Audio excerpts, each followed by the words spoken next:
Estamos abrindo mais um Escola de Paz e o nosso assunto hoje é tuberculose, a doença que mais mata no mundo todo e que mata muitas crianças. Apresenta o nosso convidado aí, doutor. Hoje a gente tem aqui o prazer de receber o professor Clêmax Couto Santana, que é professor de pediatria de pneumologia infantil do IPPMG da Universidade Federal do Rio de Janeiro. É também membro do Comitê de Pediatria de Pneumologia Pediátrica da Sociedade de Pediatria do Estado e é do Grupo Técnico do Ministério da Saúde de Pneumologia Infantil. Muito obrigado, doutor Clêmax. E para começar, o que é a tuberculose? Muito obrigado, queria agradecer o convite. E a tuberculose é uma doença milenar, né, causada por um bacilo, é uma doença infecciosa, portanto, e que desde da época dos faraós se tem notícia de que a tuberculose vem, vamos dizer, atingindo o ser humano, né, a população. E a tuberculose hoje, no final metade do século XX para cá, teve uma grande mudança porque se descobriu a maneira de tratar a tuberculose. Até então era uma doença incurável e isso foi causa de muitos óbitos, né? Muitas pessoas morreram, pessoas famosas, outras, e a população geral foi atingida duramente pela tuberculose, continua sendo, no Brasil ainda é um problema importante, é um dos países, dos 17 países com maior número de casos no mundo, de forma que a tuberculose vive assim, como um assunto presente até o momento. Há muitos casos de tuberculose no Brasil? O Brasil tem mostrado, assim, nos últimos 20 anos, vamos dizer assim, um decréscimo do número de casos, né?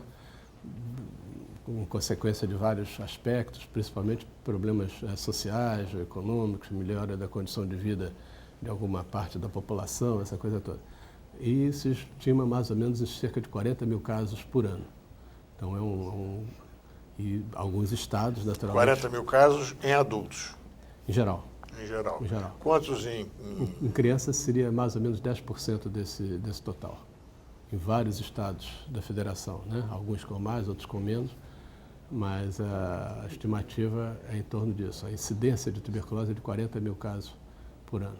O problema do diagnóstico da tuberculose na infância, né, é que é uma questão séria até hoje. Quer dizer, essa é uma estimativa... porque o exame é feito no escarro e a criança Exatamente. tem dificuldade de escarrar. Então, esse é o problema. O que é a tuberculose na infância, né, na criança? É claro que isso se baseia em dados de notificação e mais ou menos no mundo inteiro essa dificuldade está presente e corresponde a isso. Mas se estima que existam mais casos, só que ficam sem diagnóstico, né? E a situação no Rio de Janeiro? O Rio de Janeiro é um dos estados assim, que tem uma liderança em termos de tuberculose já há décadas. Liderança negativa. Negativa, né? Em número de casos, o Rio de Janeiro, Bahia, Amazonas, Pernambuco, são estados que têm um número de casos grandes, eles puxam para cima as estatísticas em termos de tuberculose do país. E isso permanece, né? No Rio, se estima mais ou menos em torno de 16 mil casos por ano, né? Então, isso vem se mantendo. É claro que, se a gente comparar nos últimos 10 anos, houve uma queda, evidentemente, mas ainda é um número muito grande de casos, tanto é assim que o Rio de Janeiro é um dos... principalmente o município do Rio de Janeiro, o Grande Rio, é uma das áreas prioritárias do Programa de Controle da Tuberculose, porque se sabe que na região metropolitana e mesmo no município ainda se tem um grande contingente de pessoas com tuberculose. Se é uma doença tratável e até curável, por que continua sendo a que mais mata no mundo? No Brasil, a mortalidade pode-se dizer que não é tão elevada assim, não seja tão elevada. Ela, vamos dizer, em termos assim, estatísticos, é alguma coisa assim em torno de 5 por 100 mil. Mas, se a gente considerar um conjunto de países que tem muita carga de tuberculose, como se diz, essa mortalidade é elevada. Ela pode atingir cifras maiores do que isso, chegar até 10%. E não só isso, em alguns locais está associado ao problema da AIDS, né? Da infecção pelo HIV, de forma que esse problema principalmente nos países africanos e muitos países asiáticos, a mortalidade ainda é bastante elevada. É uma doença crônica que mais mata, né? Durante a década de 90, a Organização Mundial de Saúde considerou que a tuberculose era tão grave que devia ser prioritária no tratamento. Exato. O que resultou dessas atitudes da OMS? Do ponto de vista do Brasil, isso primeiro serviu para chamar a atenção do problema, né? Porque até então a tuberculose sempre foi importante aqui no Rio de Janeiro, outros estados e tal, mas o programa como um todo ficou muito envolvido com essa questão e tinha que dar uma resposta. Então teve várias ações de saúde, a Organização Mundial da Saúde criou Fundo Global, criou outros recursos para apoiar a luta pela tuberculose e o Brasil conseguiu avançar bastante, né? Então, do ponto de vista assim, da Organização Mundial da Saúde, eles consideram que o Brasil foi um dos países que atingiu a meta, ou pelo menos parte da meta prevista para 2015. Mas ainda está muito aquém vamos dizer, uma diminuição drástica da tuberculose. Tanto assim que a própria Organização Mundial da Saúde estipulou novas metas para daqui a 2025, porque a maioria dos países não cumpriu. Não cumpriu. Quer dizer, tem questões culturais, questões socioeconômicas. O Brasil, por exemplo, distribui medicamentos gratuitamente, isso há mais de 30 anos. Mas outros países não, as pessoas têm que comprar remédios, têm dificuldade, o mercado não oferece medicação, às vezes, de boa qualidade. Então, há um abandono muito grande do tratamento. Os serviços de saúde nem sempre estão estruturados para receber pessoas com tuberculose e, vamos dizer, manter esse tratamento por 6 meses, o que é muito difícil, né? Alguém tomar remédio por 6 meses. Então, há uma série de barreiras que fazem com que a tuberculose ainda seja uma doença que vá permanecer. E além disso, as recaídas, pessoas que às vezes se tratam, 5, 6 anos depois, recaem, têm nova doença. Então, transmitem para outras pessoas, mantém esse ciclo vicioso. É uma doença que vai permanecer ainda muitos anos porque é lenta, é aquela doença insidiosa, né? Diferente de uma gripe que mata não sei quantas pessoas, não sei o que, daqueles 2, 3 meses passou. A tuberculose não, ela está permanecendo. Algumas pessoas se curam, outras não se curam, vão infectando outros, vão mantendo a cadeia da doença, né? 520 mil casos por ano de tuberculose infantil no mundo. Não é muito, não é demais. É verdade. E isso é uma estimativa, né, como nós acabamos de dizer agora, e se imagina que haja 70 mil óbitos por ano ainda no mundo, quer dizer, é muita criança que morre, né? E é claro que esses países, o Brasil é um deles, está envolvido nisso, quer dizer, há uma preocupação muito grande. O Brasil tem um programa de controle da tuberculose que vem da década de 1930, 1920, 1930. Assim mesmo, é um desafio, né, de fazer o diagnóstico, conseguir manter um tratamento que não é fácil, né, ainda mais se levar em consideração que os medicamentos para criança, eles são difíceis de administrar. Ainda não há algumas tentativas assim, mas não está formalizado isso. Uma medicação fácil para administrar, que a mãe possa misturar com água e tal, e dar para a criança. Então ainda é complicado. O tratamento tem que macerar comprimido, misturar com leite, não sei o que e tal. Então isso vai fazendo que o abandono do tratamento ainda seja grande, né? Então esse número de casos é importante e o desafio é muito grande. Para diminuir, vamos dizer, 10% disso corresponde a um esforço monumental, né? E que camadas da população estão mais vulneráveis ou é uma doença dita democrática? Como é que é isso em relação a... Não, realmente a tuberculose e a pobreza estão intimamente ligados, né? Claro que isso sempre foi assim porque há uma questão de, vamos dizer, aglomerados, né? Famílias que moram em condições muito desfavoráveis. Aqui no Rio a gente tem os exemplos das favelas, das comunidades, né? Que 4, 5 famílias moram juntas, dividem o mesmo quintal. Tem a questão da desnutrição, que embora no Infelizmente, Brasil... a Rocinha, nesse sentido, é um exemplo, é um percentual altíssimo, né? Um dos lugares Exatamente. maiores. E, no entanto, tem um bom programa de tuberculose, né?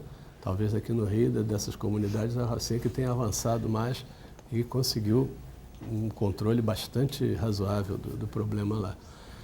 Agora, ainda é um desafio, porque a questão da condição de vida, a tuberculose é uma doença transmissível. Se tiver um adulto com tuberculose, ele pode infectar cerca de 10 pessoas, mais ou menos, ou até mais. Tem a questão da desnutrição, que embora tenha melhorado muito no Brasil, ainda é um problema. O acesso aos serviços de saúde ainda é complexo. Um ganho que se teve recentemente foi a questão da atenção básica, né? Do programa de atenção básica entrar na questão da tuberculose. Então, isso facilita que os agentes comunitários de saúde, que conhecem as casas, conhecem as pessoas, conhecem os vizinhos, possam dar um apoio, tentando manter o tratamento, vendo quais são as dificuldades, quais são as intolerâncias que esses medicamentos apresentam para poder tentar solucionar. Então, é um problema que envolve uma complexidade de ações muito grande.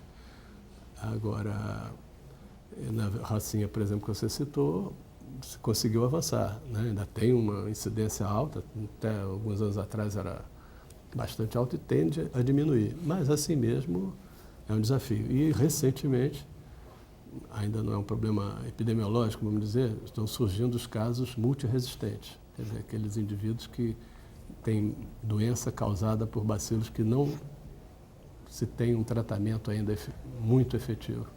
Então, esse é um desafio também, quer dizer, se essa epidemia alastrar. E isso se atribui a quê?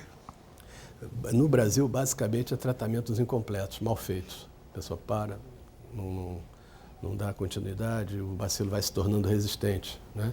Isso em algumas camadas da população, por exemplo, em crianças menos, felizmente, né? Isso é uma coisa que é um dado ainda positivo, mas em adultos, com alcoolismo, com drogas, população de rua, presidiários, etc. e tal, são pessoas que tendem a desenvolver esse tipo de doença grave e, hoje em dia, com poucas perspectivas de cura, né? O que quer dizer a sigla BCG? BCG é o bacilo de Calmette e Guerin, né? Então, a sigla, né, no mundo inteiro, ela é conhecida dessa forma, que é a vacina preparada com esse bacilo de Calmette e Guerin. Calmette e Guerin foram dois pesquisadores franceses que, há cerca de 100 anos, desenvolveram uma vacina com um bacilo vivo. Quer dizer, na época as vacinas estavam começando, nem se falava ainda de vacinas como sarampo, catapora, nada disso. Mas o BCG foi talvez a primeira vacina para uso em larga escala na população, né? Ela começou na França e a ideia da vacina era que se injetasse um bacilo vivo, porém atenuado, né? Um bacilo não agressivo, e que esse bacilo fosse desenvolver uma memória imunológica, né? Reações imunológicas de defesa, de forma que se amanhã ou depois a pessoa tivesse contato com o bacilo da tuberculose, ele estaria protegido. Então, a lógica da vacinação foi essa. E foi pode-se dizer, um êxito, né? A vacina BCG é uma das vacinas mais antigas do mundo, e se não for a mais antiga, e que, até hoje, ela ainda não teve um substituto à altura, né? Hoje, antigamente era dada por via oral, na boca da criança, hoje, de uns 30 anos para cá, através de uma injeção por via intradérmica. E ainda é uma vacina importante. A vacina BCG no Brasil foi o segundo país do mundo que implantou a vacina BCG, e ela protege contra formas graves da tuberculose. Quer dizer, a importância dela é evitar, por exemplo, a meningite por tuberculose. É uma das formas mais graves. Então, é uma sigla importante para nós, né? Ela deve ser mantida e é mantida em todo o Brasil o mais precoce possível. E a BCG tem contraindicações? Ela tem poucas contraindicações. Na prática, pode-se dizer que a vacina deve ser oferecida a todas as crianças ao nascer, né? Na prática é isso que se faz. Quer dizer, a criança nasceu o mais precocemente possível, seja na maternidade ou então seja logo nas primeiras semanas de vida, ela deve receber a vacina. As contraindicações são muito específicas, né? Praticamente seriam aquelas pessoas que têm alguma imunodeficiência, alguma problema, o mais conhecido é o problema da AIDS, da infecção pelo HIV. Então, nessas pessoas que a gente sabe que tem esse tipo de problema, ela não deve ser administrada. Mas na criança, quer dizer, assim que nasce, é impossível se ter essa informação, né? Então, a recomendação é que a vacina seja oferecida, porque não oferece riscos graves à população, né?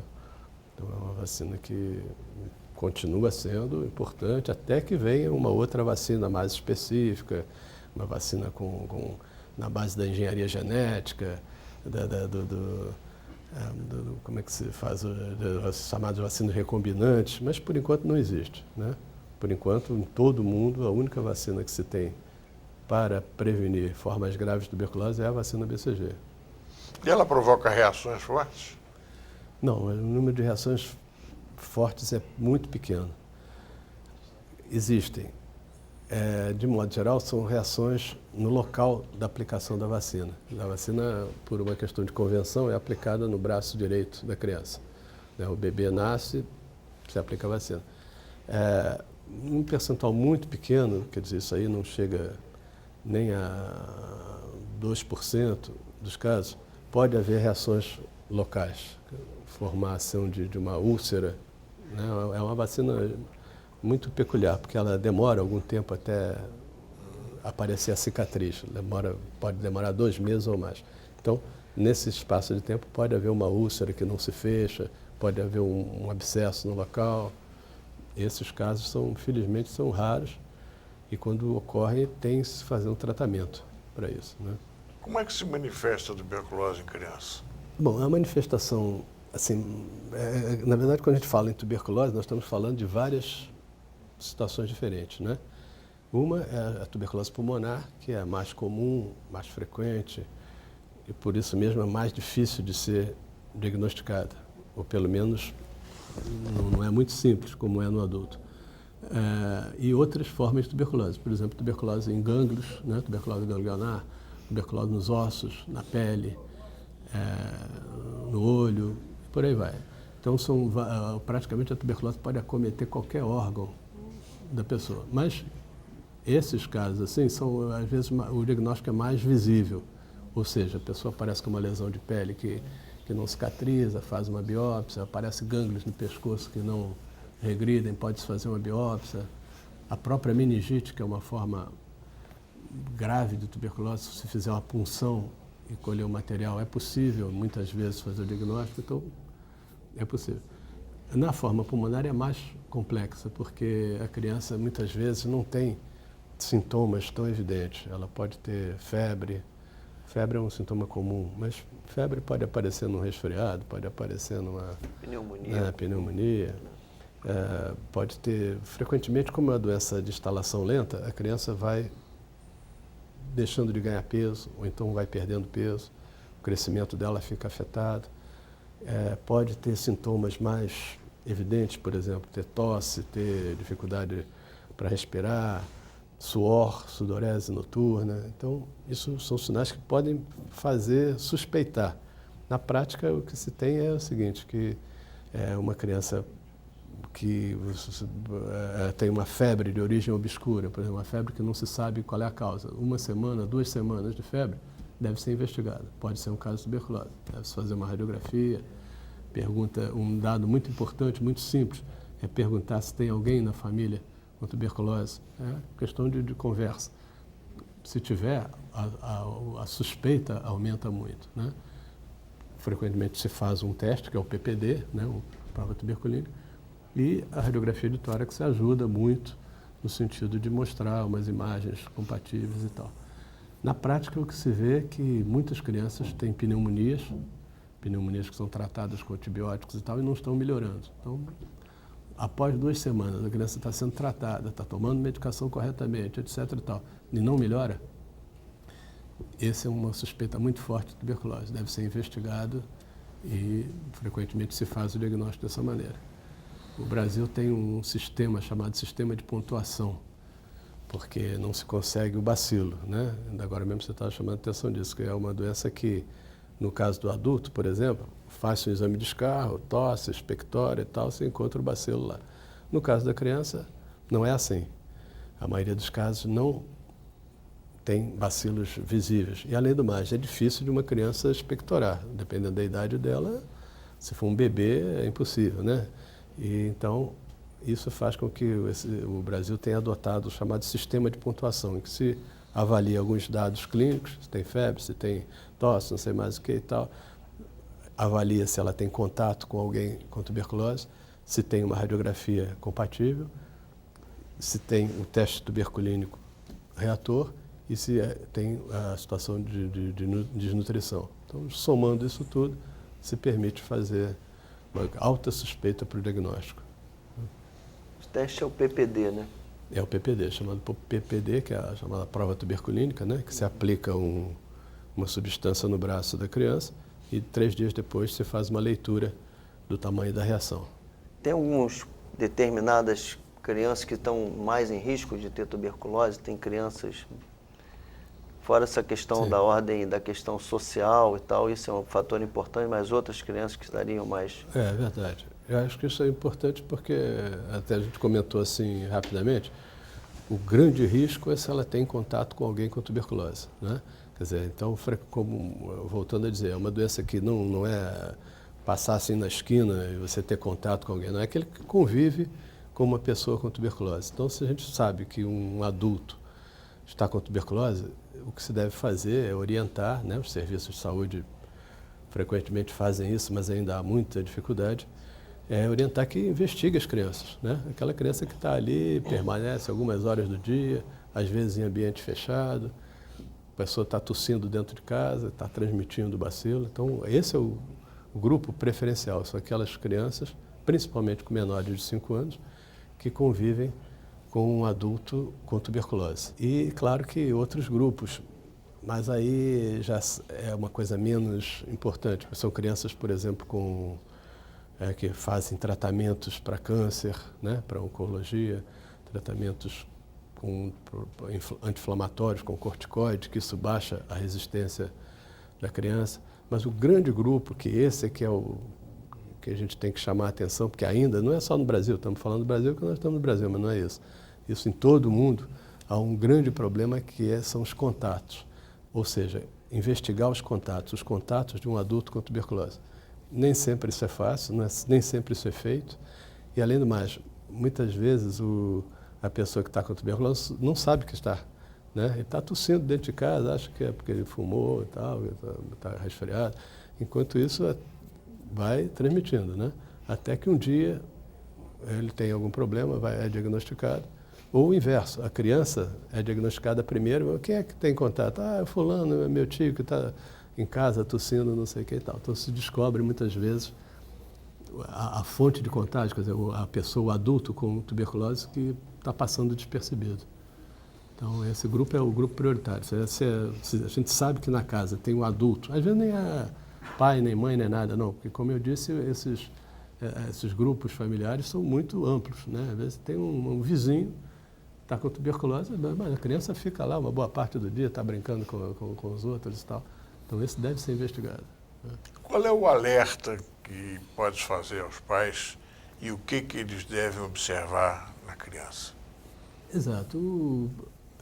Um dos problemas assim que já mais ou menos está superado no Brasil é a questão da vacinação BCG, né? Então, a gente sabe que hoje a primeira prevenção que se tem da tuberculose é a vacina BCG e, felizmente, a cobertura de vacina BCG no Brasil é ampla. Não há mais resistência à BCG? Não pode dizer que na prática que não há. Embora alguns municípios assim ainda se veja uma cobertura menor, mas o Ministério da Saúde estima mais ou menos que 92% da população de crianças com menos de 5 anos é vacinada com BCG. Então, esse é uma etapa importante. A outra etapa é a suspeita, como nós acabamos de dizer. Se nós sabemos que tem em casa uma pessoa que recebeu esse diagnóstico de tuberculose, é importante que as crianças que tenham... Estou falando crianças porque é o nosso tema, mas adultos e crianças sejam investigados, né? São os contatos. Porque aí é que a gente vai descobrir o grupo. Porque um aspecto importante da tuberculose da infância é que às vezes a criança está assintomática. Está bem, está brincando, mas a gente faz uma radiografia, faz uma prova tuberculínica, isso pode ser uma forma de tuberculose estar passando despercebida. Então, isso eu acho que seria fundamental. A gente sabe que tem um adulto com tuberculose, investigar as crianças. E, fora disso, quando nós temos uma criança que esteja com algum problema de saúde, por exemplo, com febre, com tosse, com emagrecimento, há mais de 2 semanas, esse também pode ser um sinal de alerta. Não qualquer tosse e tal, porque isso aí a gente vai acabar encontrando resfriado. Mas se ele está com mais de 2 semanas, com tosse, tem emagrecimento, não está bem, a mãe percebe que ele vem com alguma queda do seu estado geral, essa criança deve ser investigada também. Como é que é feito o tratamento? Você já falou em termos de 6 meses, mas... exato. E as dificuldades, um outro ponto, você falou, foi a questão de não ter os medicamentos numa apresentação para a criança. Por que você acha, por que não tem ainda essa apresentação? É dificuldade ou é uma questão de ordem do laboratório que não interessa? Como é que você vê essa situação? Exato, é um tratamento longo, né? Ele já está padronizado no mundo inteiro que ele deve ser feito por 6 meses, então não é fácil alguém tomar remédio e dar remédio à criança por esse espaço de tempo. Então esse é o primeiro desafio, ainda não há na prática tratamentos mais encurtados do que isso. Antigamente, se a gente considerar 40 anos atrás, era 1 ano, então aí é mais difícil ainda. Então 6 meses é o tempo complicado. É claro que a cada consulta, a mãe, né, ou a pessoa que vai levar a criança, ou o familiar, ele deve ser orientado, que é importante dar o remédio à criança todo dia, que isso tem um tratamento longo e tal, para evitar o abandono. Então, esse tipo de contato, de informação, de orientação, é mais do que necessário. E a questão da dificuldade é porque, tecnologicamente, ainda há algumas dificuldades de se preparar um comprimido, vamos dizer assim. O que se busca hoje é o chamado comprimido dispersível, ou seja, aquele comprimido que você pode botar dentro d'água, ele se dissolve com uma pequena quantidade de água e você pode dar à criança. Isso ainda, tecnicamente, é um pouco difícil de se conseguir concentrações adequadas. E não é só isso, há uma questão de um certo desinteresse pela tuberculose na infância, né? Que existiu até, hoje em dia menos, nos últimos 10 anos isso mudou bastante, a gente já tem informações, 70 mil óbitos, não sei o que e tal. Mas até um tempo atrás, a tuberculose na infância era oculta, pouco falada, porque o que se queria era acabar com os pacientes bacilíferos, adultos bacilíferos, que esses sim, do ponto de vista epidemiológico, estão transmitindo. A criança não transmite, a criança é, vamos dizer, vítima de ter um ambiente com pessoas com tuberculose. Então, o tratamento da criança foi, vai fazendo, mistura lá, só com remédio, não sei o que e tal, vai tocando, porque não era uma prioridade. Hoje, os organismos internacionais, essa coisa toda, começaram a chamar a atenção do problema e aí começou a haver interesse da indústria nesse sentido. Então, é possível que até o fim do ano a gente tenha medicações mais adequadas. Né? Levando em consideração que a taxa de abandono é muito alta entre adultos, por que não há mais campanhas informativas para este público específico? É verdade, isso... o que ocorre é que, quer dizer, eu não vou dar uma resposta muito técnica não, mas uma campanha na televisão é uma campanha cara, né? Os horários são disputados assim, pelo menos na televisão comercial, como se conhece, né? Nos jornais, menos, mas o Ministério da Saúde tem alguns espaços para fazer essas campanhas, procura fazer. Uma das últimas que se teve agora foi com o cantor Tiaguinho, né, que saiu na televisão, fazendo até com cartazes, essa coisa toda. Mas, às vezes, os pequenos filmezinhos sobre advertência, orientação, etc. e tal, eles são passados assim, em horários muito pouco vistos, né? De madrugada, não sei o quê, 5 horas da manhã. Então, isso faz com que não se tenha uma divulgação muito grande, né? E os serviços de saúde tentam, de alguma maneira, fazer essa orientação. E eu acho até que, de um tempo para cá, com a questão da entrada do Programa de Saúde da Família, que ainda tem problemas para serem resolvidos, isso pode melhorar. Quer dizer, pode ser que esses profissionais... Com a agente comunitário de saúde fazendo exatamente. busca ativa, né? Exatamente. Não veio, vai na casa do vai paciente. Lá né? e tal.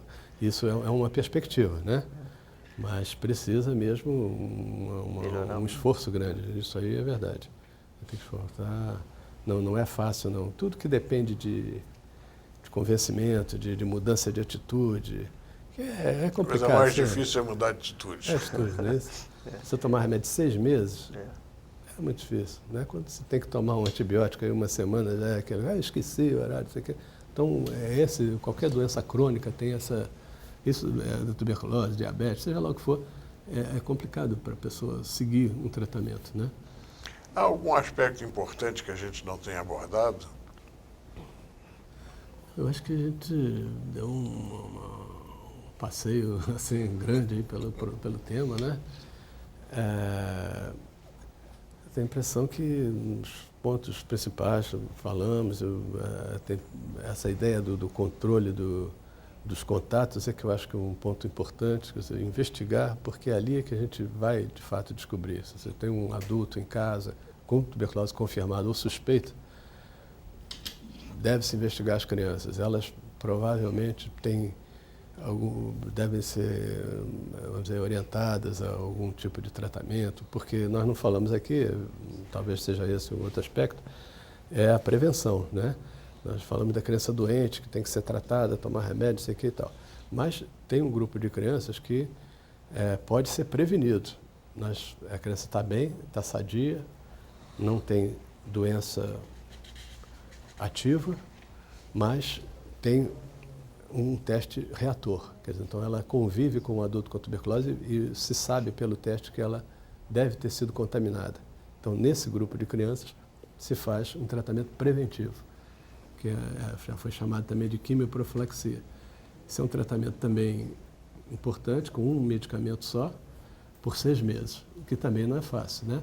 Se a gente, para dar 6 meses para uma criança doente, não é uma coisa complicada, para uma criança que não está doente também é igualmente difícil, mas é importante, quer dizer, esse tratamento evita o adoecimento. Por que é que algumas crianças são tratadas com 4 medicamentos e outras com apenas 3?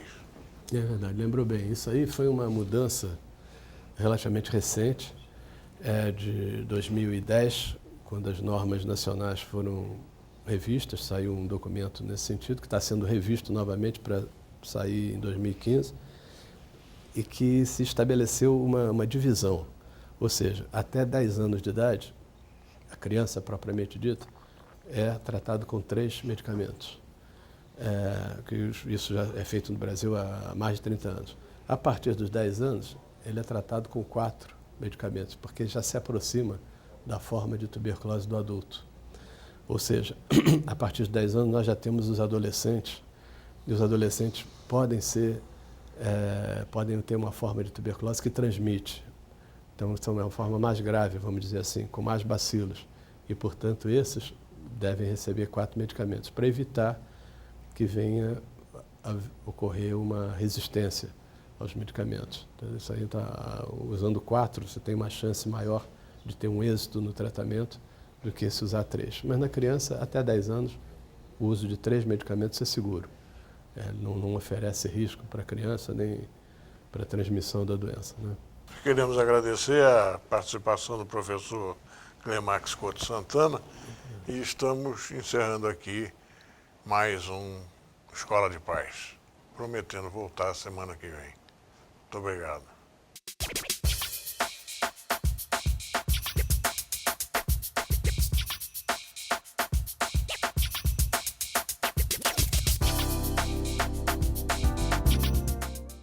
Quer um esclarecimento? Tem um assunto que quer ver aqui no programa? Tem uma crítica, um depoimento, um elogio? Escreva para Luiz Lobo, Escola de Paz, Rio TV Câmara, Praça Floriano, 51, segundo andar, centro. CEP 20031 050, Rio de Janeiro, RJ. Obrigado.